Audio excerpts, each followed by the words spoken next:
Thank you, Kate. Good morning to everyone here at Pioneer and to those of you who are watching online. My name is Declan Ivory. I lead customer support at Intercom. Delighted to welcome Angelo here today. Angelo, I know that you have traveled practically halfway around the world to share your experiences with us today, so we really appreciate that. Oh, absolutely. Thanks for having me. And maybe to kick off, it'd be great if you could share a little bit of insight about what Lightspeed does and your own role there.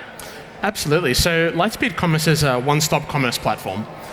We help merchants simplify and scale their operations and ultimately deliver exceptional customer experiences. It was founded in 2005 in Montreal. We have team members all over the world, and we have customers in over 100 countries today. My role at Lightspeed is, as Senior Director, is to develop and oversee our customer service strategy, specific to our hospitality line of business. Very good. And Angelo, I know that you've had a really long career in customer service, and I'd love you to give a brief overview of that career, and in particular how you've come to be a leader in this space. Indeed. I've been at Lightspeed for nearly 9 years, but although it's daunting to say out loud, more broadly been a part of support for nearly 18 years, which does date me slightly, but that's okay. And I started, like I'm sure many people in the room today, leaders who initially started on the front lines. I started as a support specialist, which I feel is a great way to start a lot of our careers. And I was always drawn to the role because I've always liked solving problems. I used to pull things apart as a kid and very mechanical, questionably put them back together. But that concept of fixing problems and helping people, I always gravitated towards that. So in my career as a support specialist, I graduated to more senior contributor roles and was very fortunate to step into leadership. And that's where I had the opportunity to actually be a deeper part of the solution, working on tooling, processes, optimization, and of course my favorite part personally, which is to develop other leaders. And that's one of the most rewarding parts for me.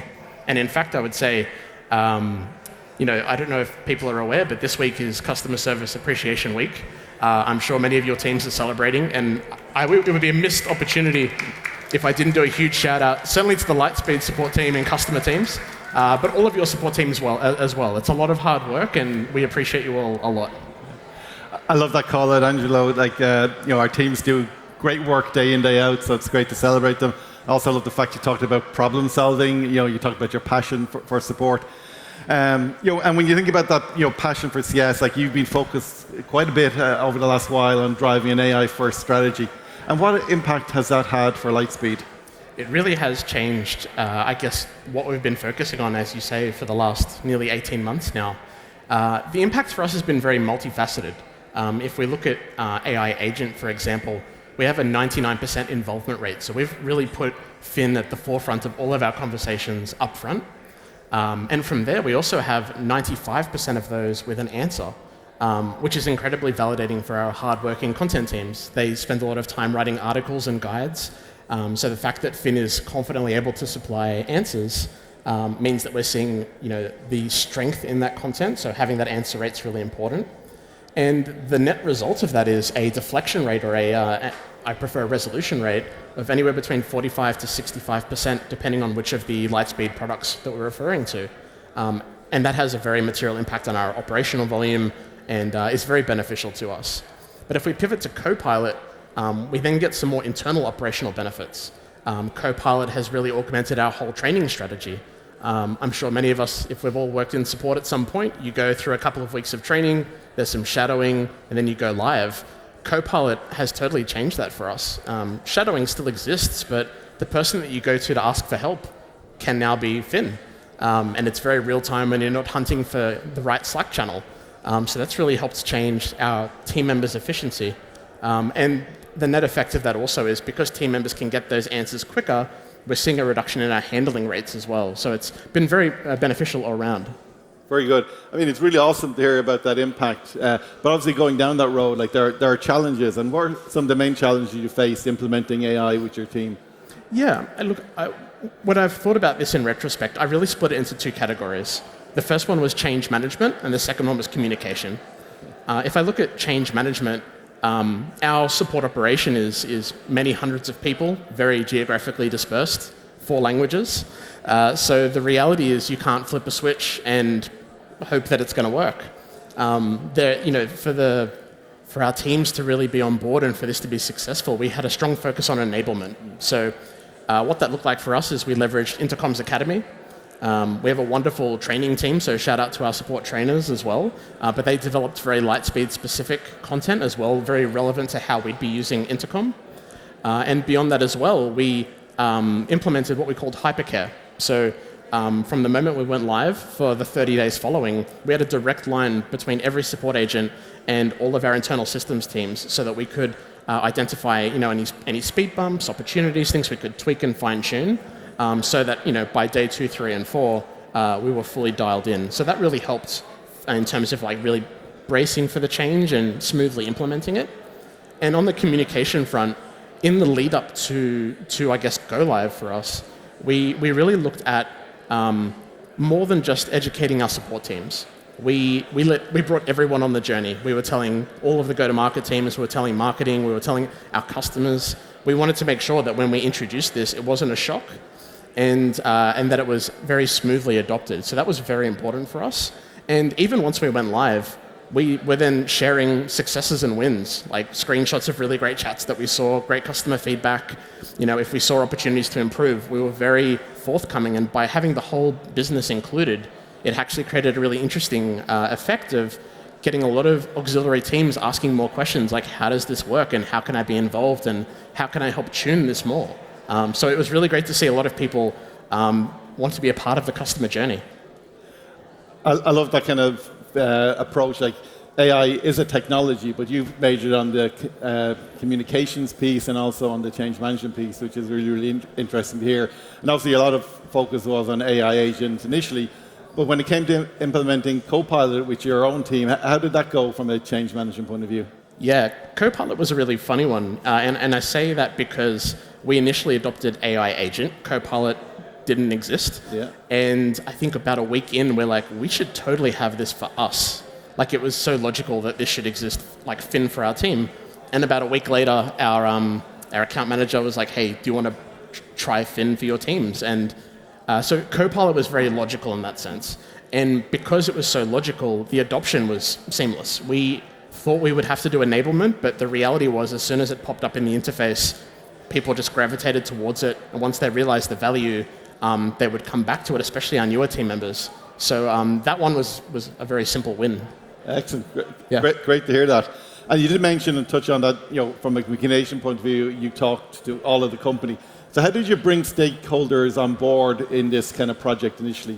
What was the challenge there? Yeah, look, I think for context, Lightspeed has been always very forward in the AI space. We have already been exploring and using AI for our own internal operations. And in fact, we've also been releasing AI features to our customers in our products to help simplify their operations too. So the concept of introducing AI into our contact center was kind of a logical next step. So it wasn't very, there wasn't a lot of friction in that particular area. And I think what also really helped, I guess, that business case was we weren't operating on hypothesis. The Intercom tooling allowed for us to effectively sandbox this in a very true-to-life way. We were able to pump through all the questions we know would be asked, and we knew what to expect, and we were able to deliver very strong, robust proof of concepts and explain why we're doing this, what we want to see, what the business can expect. And I think that really helped that whole journey. Okay. And in addition to that, of course, we involved our internal systems teams, security and compliance very early on to make sure that we remained compliant, obviously for our customers and for the business as well. Very good. You mentioned already that as part of communications you considered your customers, but how did your customers react overall to the fact that you're introducing this new experience with an AI agent? Yeah, look, I think timing-wise, and I wouldn't even say this is Lightspeed specific, I think for all of us, things like ChatGPT and AI in day-to-day life has become pretty prominent, right? The concept of using AI day-to-day is not abnormal. So for us to be able to introduce an AI assistant to our customers, they can ask questions whenever they want, and of course our friendly team is still there, one click away. It was really well received. Great to hear that. And I'd say timing is always good when, in general, people are beginning to get exposed to this type of technology. Absolutely. We're going to go to Q&A in a minute, but one final question before we do go to get some questions from our audience. Like, based on your journey so far, what's one piece of advice you would give to anyone who's either started this journey or about to start the journey? Ooh, good question. I mean, in hindsight, I think I would very much look at our rollout approach. It was quite timely with what was announced on the main stage earlier, but at Lightspeed, we have a big portfolio of products, and each of those products runs on a standalone Intercom workspace. So we were privileged in the sense that we could actually A/B test different rollout methods, and we did. We used one which was very gradual. We took stock of our top 30, conversation drivers and said, okay, we're going to put Finn here and here and here. And for our other workspaces, we went with casting a much wider net. And certainly for our business, we found a lot more value from casting the wider net. We found we were getting more data, we could optimize on the fly a lot quicker, and we were able to actually properly tie the implementation to our operational metrics. With the more gradual approach, it was very hard to say, okay, well, we saw a 1 point swing up or down on this, but was it because of where we inserted the AI? But I think the asterisk with that advice or that feedback would be, for us, we're very fortunate to have an amazing content team. We have a bunch of amazing technical writers who have been building guides for Lightspeed for nearly 15 years. So we plugged Finn into a very mature database. So the ability to throw the potential of all questions at the AI, we felt very confident that we had addressed most things that would come up. I would say if you're at the earlier stages of your customer service journey and potentially don't have either any articles or only a few, you may want to maybe pace that at the same rate as you're creating the content, just to limit the risk of it being asked something it can't necessarily handle.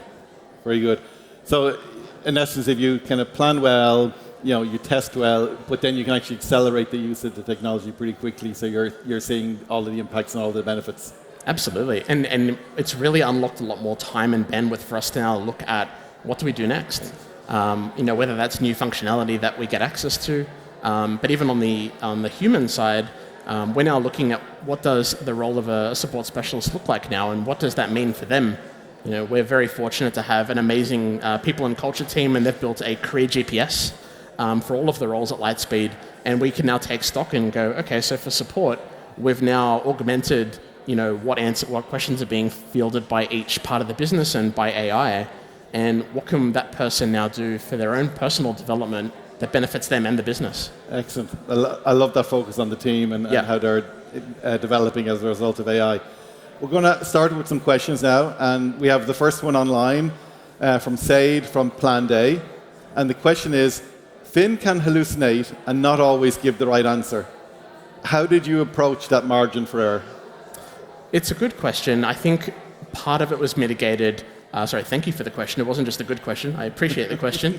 I think a lot of it was mitigated for us by the robustness of our content. Okay. But also, we made sure that anyone in the business who had access to conversations, if they saw something that didn't look right, to tell us ASAP. And there is the ability to real-time tune responses that we see, either directly in Intercom or going to the source article and going, okay, so why did it conflate these articles? And I think a lot of it was also supported by the reporting we have tied to how Finn works. So we're now looking at the success rate of certain articles. If we have an article that's being used a lot but has a really low success rate, then there's an indication to us that we need to look at some rewrites or some optimization. But for us, I think the solution to hallucination was having a team that felt empowered to share that feedback really quickly. Excellent, very good. Have we a question from the floor? I would love a question. Ask the Australian anything. There we have someone. Excellent. Sorry, guys. Thank you. There you go. You mentioned that you had multiple workspaces, Intercom workspaces for each product. Why the decision for that versus just putting your products in one workspace? Was it so different, in different customers? I would say it's a uniquely Lightspeed challenge. Because our products serve different markets and some of their CRM data architecture varies, we're not in a position yet to consolidate, but it's definitely kind of the utopia blue sky that I would like to see over the next few years is to do that. Because I think certainly from a change management perspective and even optimizing how we leverage workflows and make edits, I think that would be much easier. Yeah, we're just not in a position to do it just yet. Great, thanks. Thanks for the question. Thanks for that question. We've another one online. So Ankit from a company Clearfeed. Really good question. What did not work with the Fin rollout? Ooh, what did not work? Yeah. I'm trying to think of what didn't work when we did it.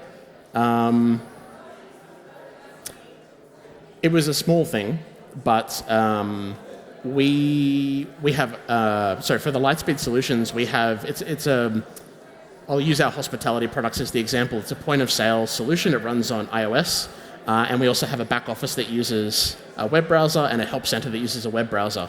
So when we launched this on our web assets, the change was immediate. On the iOS solution, we had to wait for Apple approval and the rollout of the new app. So for customers to really get the benefit of the changes we made, we had to kind of rely on the adoption of the update of the app, which if anyone's updated an app on an Apple device before, that's kind of like, when will it happen? But that was kind of something that we didn't really think of up front, but we planned for future rollouts. Very good. Another question from the floor, anyone?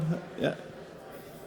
Yeah, in terms of cost management benefits from bringing in AI solutions, it looks like you've got around 200 people in your team. So what has it done for headcount management? And then secondly, have you, because you've freed up resources to do other things, have you been able to find any revenue generating solutions in the support team and creating profit line there? Yeah, that's a really great question. So, and I actually answered a similar question offline yesterday when we were catching up. I think what we found was the implementation of these tools, not just Intercom, but certainly all of the AI componentry bolted on, it really changed our go-forward hiring strategy. So it allowed for us to evaluate based on net volume coming in, knowing now what our resolution rate is and what our handle rate is. We were able to say, like, instead of adding 3, we add 1, or instead of adding 5, we add 3. So that really helped in terms of that level of costing. And obviously, at the team member level, when you augment the number of people, then you're saying, well, that's fewer licenses for those people. And there's kind of a roll-on effect that happens there too.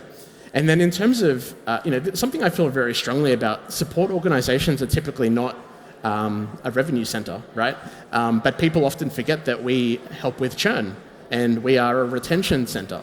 So the ability for us to focus our people on the things that we know are ultimately going to help with customer satisfaction was kind of how we contributed to that business objective. Great question. Yeah. Thank you for the question. Another one online from Rodrigo in Manital. When benchmarking Fin against other vendors, how does it compare to other platforms? What led you to choose Fin? So we had already adopted Intercom throughout our chat ecosystem prior to adopting Fin, which I guess it would be impossible to do it the other way around. Yes. But so for us, we certainly went through an RFP of understanding if we're going to do this, is Intercom the right choice? But we went through, I guess, a pretty standard evaluation of testing it, like putting it through the paces. We didn't want to rely on slideshows and theoretical numbers and graphs, although they are nice. We wanted to really do proper proof of concept. So for us, the ability to actually plug in our help center to a test Fin and go like, okay, does this do what we want? Was the way we approached that situation. But of course, proper full evaluation. Yeah. But I would say that what we saw, in that kind of cycle was super impressive. Like nothing came close. Good to hear, and good to hear that you did due diligence and made sure you were the solution.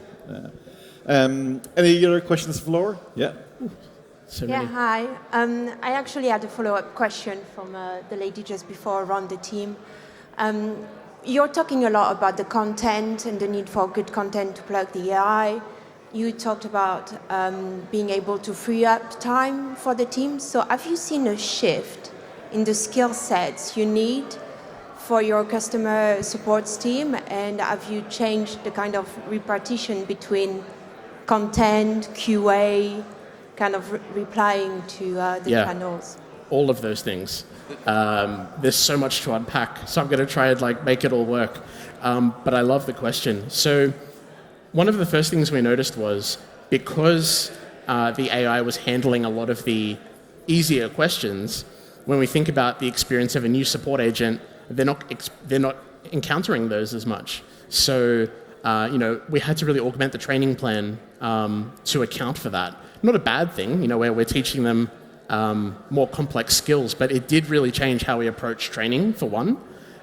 Certainly from a QA perspective as well, we had to look at how we were evaluating team members and how they were working with customers in a slightly different way. A really good example of that is, I'm just using very common customer service skills, I guess, but in a normal non-AI, non-chatbot world, you would open chat and you would expect that the person that you talk to greets you and asks you some probing questions, but now the AI does that. So we had to augment our QA scorecard to go, well, if they didn't ask what their name was, that's okay because we know who they are. So we had to really reconsider what that top of funnel of the conversation looked like and really change it from there. And there might have been one more part to your question, but I've forgotten it. But was there another part that... Oh, yeah, the skill set, yeah. So in terms of the skill set we look for in a team member, we're certainly looking for... I guess we're always looking for unicorns when we hire in support, right? We want someone that can do all sorts of amazing things. I think one thing we did recognize though was, I used to be a part of a startup that was very small. It was a tech company. And when you're in support and you're one of 3 people, you're the support person, the billing, you're the tech writer, you're all the things. We found certainly in this exercise and even before that separating content from support was really important. Things like consistent tone of voice, writing style, and obviously recognizing that the quality of the content drastically influences the success of the AI. So we really, certainly from a Lightspeed perspective, we did segregate those duties, but we have our content team and support teams work super close in terms of validating what's being written. Great question, thank you. I think we have another question from the floor. Hello, a bit of a similar question. How did your support team kind of manage the change in terms of going from purely being kind of customer service to this world wherein they're potentially going in kind of optimizing, spotting issues and kind of fixing them on the fly? From an operation perspective, once you've got it to a certain point, are you finding that the kind of support staff kind of keep it rolling and ticking over, or are you still quite heavily involved day to day in terms of the actual running and maintaining? Yeah, so there were 2 parts to the question. The first part was in terms of the agent experience adopting the tools, we had 2 very unique cohorts of team member. Some of our teams were already using Intercom, so for them the net add was the impact of AI, which kind of surfaced itself as the volume changed and the types of questions changed. The other cohort was where they adopted Intercom plus AI at the same time, and for them the experience was like a new workspace, a new composer, new toys and tools, both of them very positively received. In terms of kind of the day-to-day operation and the fine-tuning of the tool, I'm a little bit of an Intercom nerd, and it's a bit of a joke within the company how into it I am, and I was very hands-on up front. But ultimately, we did, once we were live, make sure that our internal systems teams were the gatekeepers of the platform in terms of the, call it, crucial and core functions, especially when it comes to things like permission sets and who can change what. But it's a very strong partnership with support leadership and agents. So if there's things we want to change or do, file a Jira, we get it in.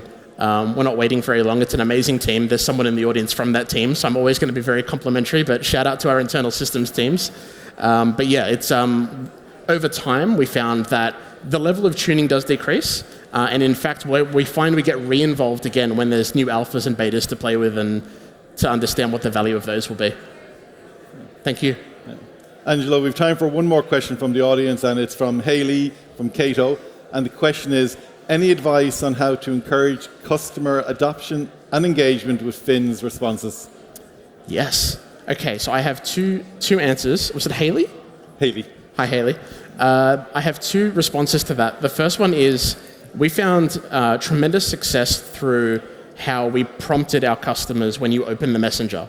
And I've opened the messenger in thousands of different websites that I use for my own everyday today life, and you'll probably find if you take stock of all of them, the way that you're greeted often will change how you ask that first question.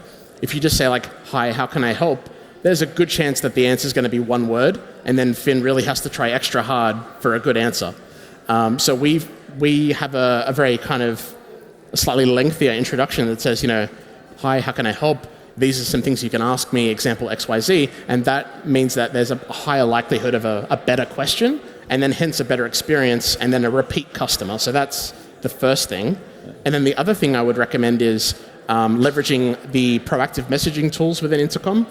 So we set live a campaign in the lead up to going live, like pointing to where the customer will go when we launch the chat in that spot of the interface, what to expect, what it looks like. So we really kind of primed that whole experience before go live as well. Very good. Angelo, we have a last quick-fire question, your vision for the future, and it mirrors a question from Ed in Deliverect as well. So what are your what's your vision for the future of AI at Lightspeed? I love that. Did you say Deliverect as well?